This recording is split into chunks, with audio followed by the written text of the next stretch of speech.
Mesdames et messieurs, bonjour, bonjour, bonjour encore de plus. Merci ndenge bovandi liboso ba télévision na bino, liboso ba téléphone, vous êtes là, botala ngai, bolanda ngai. Merci pour natang bopesi ngai, bopesi nga confiance. Na memela bino biloka bilenge na memela bino toujours, bato bolukaka na minda en tout cas, nga na memela bino bango. Bilenge bolukaka boyo en tout cas, na memeli bino yango lisusu lelo. Et merci beaucoup.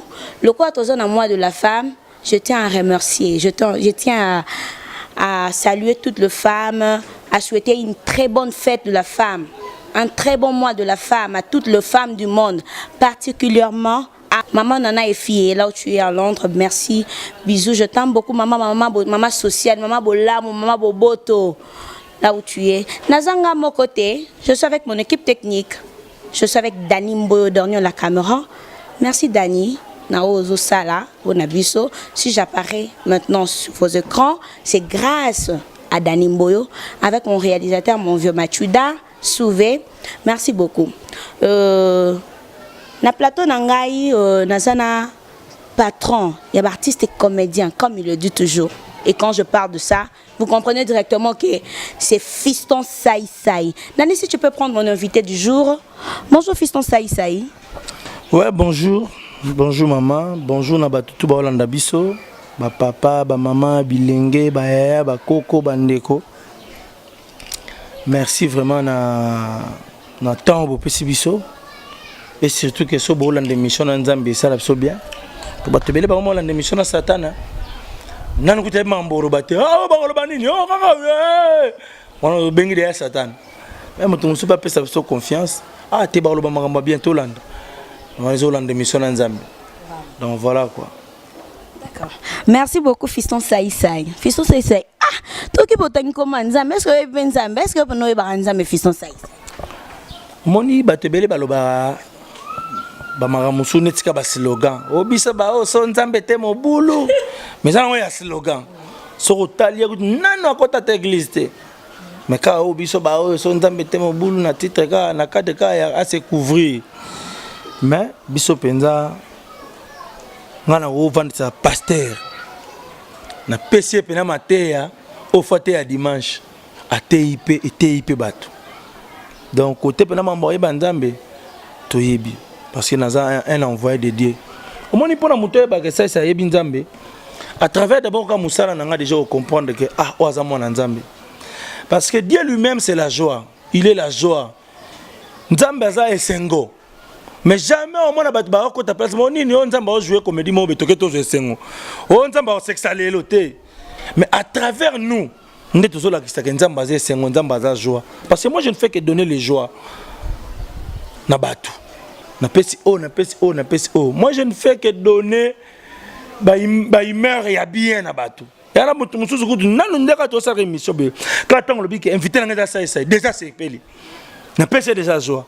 Je veux dire tout ça va envoyer à Nzambe par canal et Européen Essengo Oye Azali. Donc vraiment je suis chrétien, croyant, pratiquant, catholique. Voilà.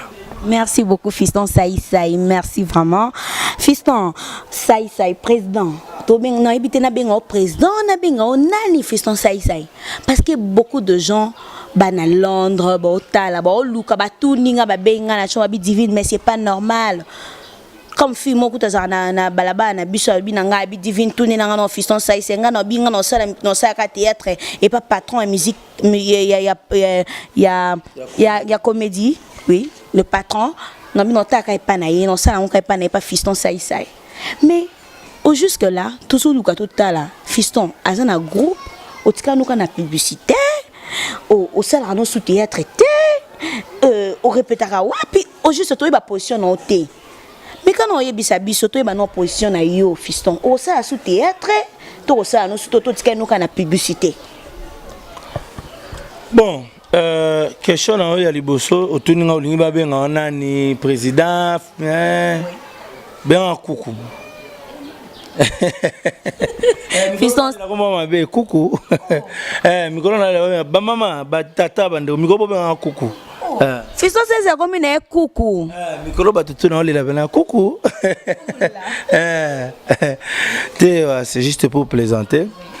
Nga nazasi batu baza ba ignorante na mboka na biso. Bayebi bitumba o tozanango sur le plan artistique, sur le plan culturel. Il faut to bunda. Molo na mboka na biso batu fo bayebaka. Eloko nini batu balingi. Eloko nini batu ba osenga.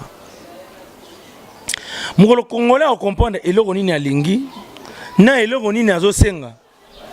Peut-être na makambo mususu o biso to senga ite et comme la biso facile. Pour mboko ebonga. Il faut na chaque domaine, na chaque commune, na chaque famille ko bonga ezala. Ne ba jijaka ke mboka wane bongi. Ko kanisa te ke soki basali nzela.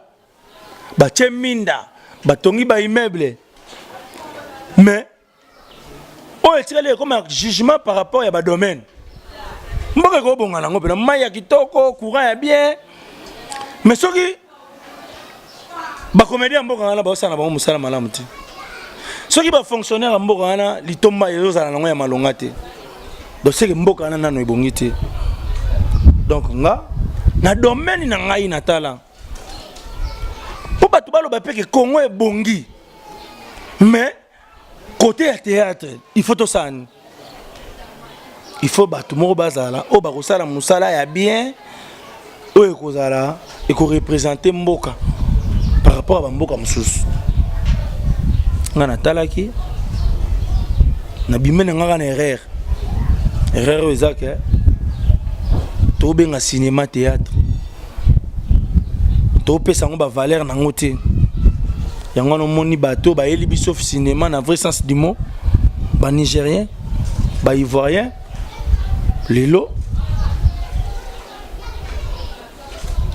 ba ebi rezo sala manamboka na biso nga souci na ngeza kake sai na ko ba te film na Congo ezala raté te cinéma na Congo ezala mara. Mais ils ont qui des droits de ba sala. Les leçons au tali na ba cinéma et ba Chine au monde apena star na bango ya makambo cinéma nde muto asala film. Soki na ba état sinon monde apena ke commando nde nani yende leader na mamba ba film yepe muto asala film. Oh ce n'est pas ça le cas pour nous. Ah so yo tel ba sala film batu mususu. Ba star cinéma batu mususu.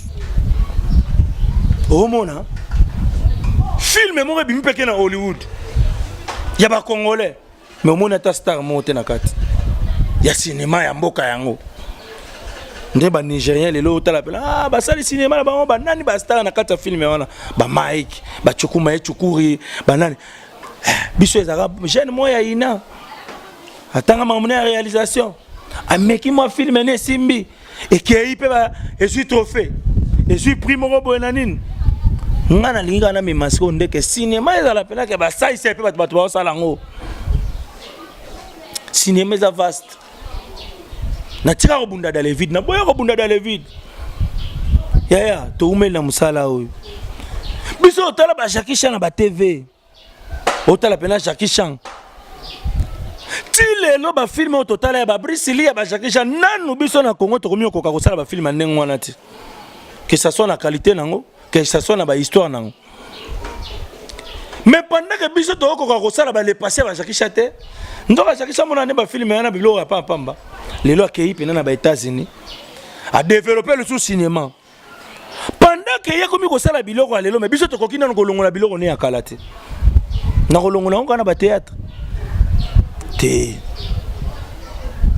congolais fa longona mentalité ya soko sa zu cop mo be isifi bana ba lieka ba otanga cheka bira na esili to koma ba milliardaire ndenge to koma ba millionnaire ndenge lelo ba comédien ka ya lobi lobia na ba Nigeria ba bimi milobia ba Chukuma na lelo akotinda ba comédien musu ya Congo pena jouer boy ne na parler à part kutu ndani po ba lare ba komi nango ba joana ba pesika sérieux na musala ba mi pesi batu balanda temps na zo te mais balanda nde eloko ona osala lelo commando nena o juger commando ah commando a sali film sikate Jackie Chan film sikazaka po ba yebi de yake aozo atana e po tanga kosala e kosimba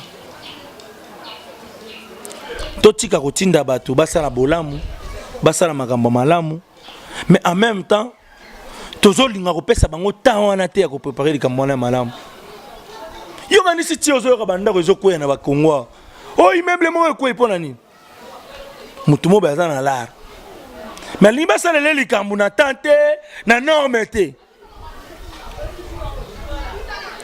bapesanga temps soki déjà batali na bapublicité oyo tozoloba déjà omona déjà ke nakotisi déjà cinéma na monde wana ya publicité lelo FSI Prod so botali bapublicité na biso komona eza baannonce déjà ya filme parce que nga nasalaka publicité te mpo nasalelaka bato wana publicité mais nasalaka publicité mpo na profiter à travers bapublicité ya bato wana nalakisa qualité nini kote tookende nameka biloko nini oyo nani nasalela bato nasala pe promotion nanga à travers bapromotion ya biloko naosalela bato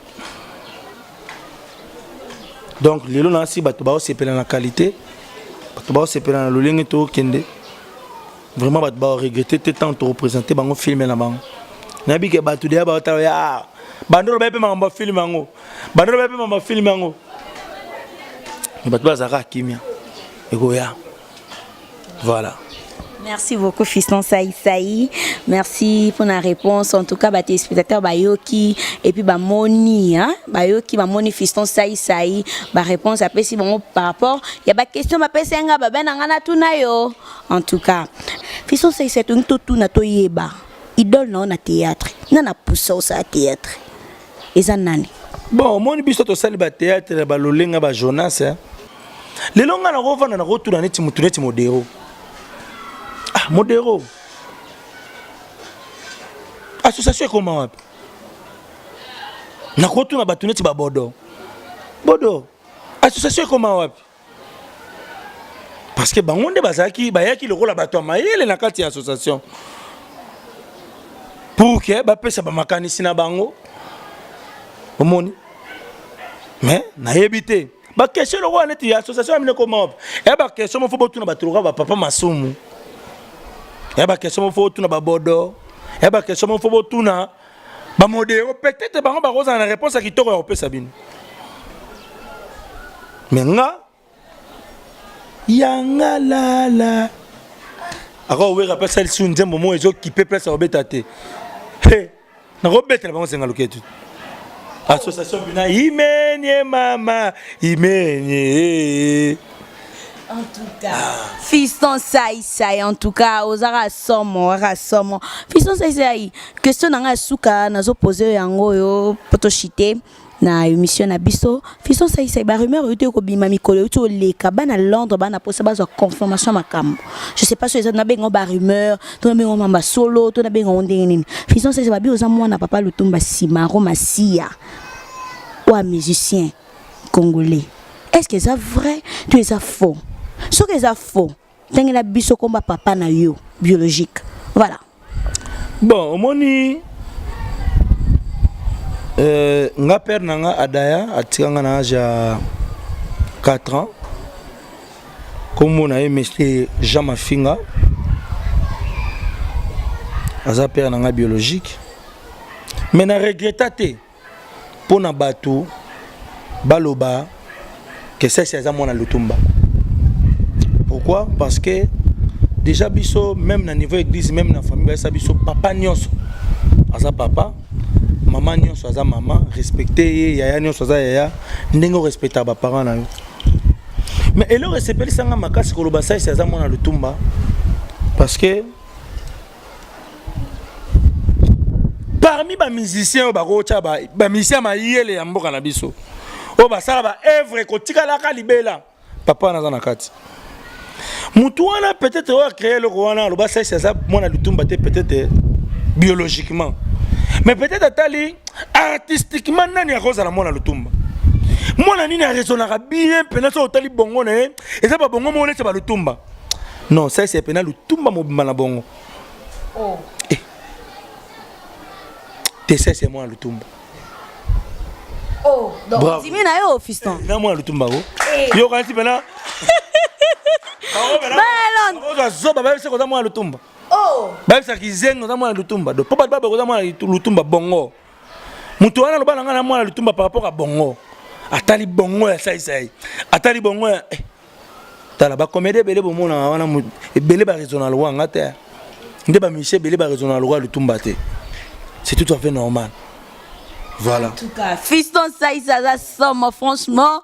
En tout cas, ben à Londres, bon moni et puis boyoki ba question na mino botindenga na poser. En tout cas, na poser Fiston Saïsa boyoki et merci beaucoup Fiston Saïsa au mot de la fin na yo pour toute cette émission. En tout cas, on se merci na mon frère Souverain. Et penandenge azobunda pona site maman nana da on a bisio sans souvenir trop.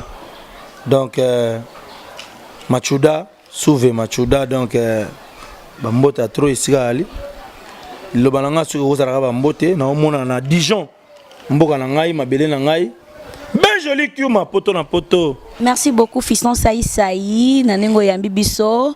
Merci beaucoup ezaki facilité hein ezaki facilité mais merci beaucoup parce que aux a grand ils a facilité ko joyeux en tout cas.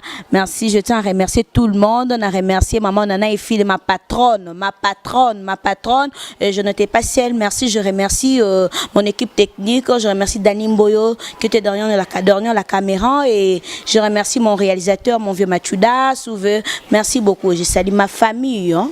La famille Mvoulou. Je vous salue tous, je vous aime beaucoup. Merci beaucoup. Bye, ciao, à la prochaine édition. Bye. Bye, merci.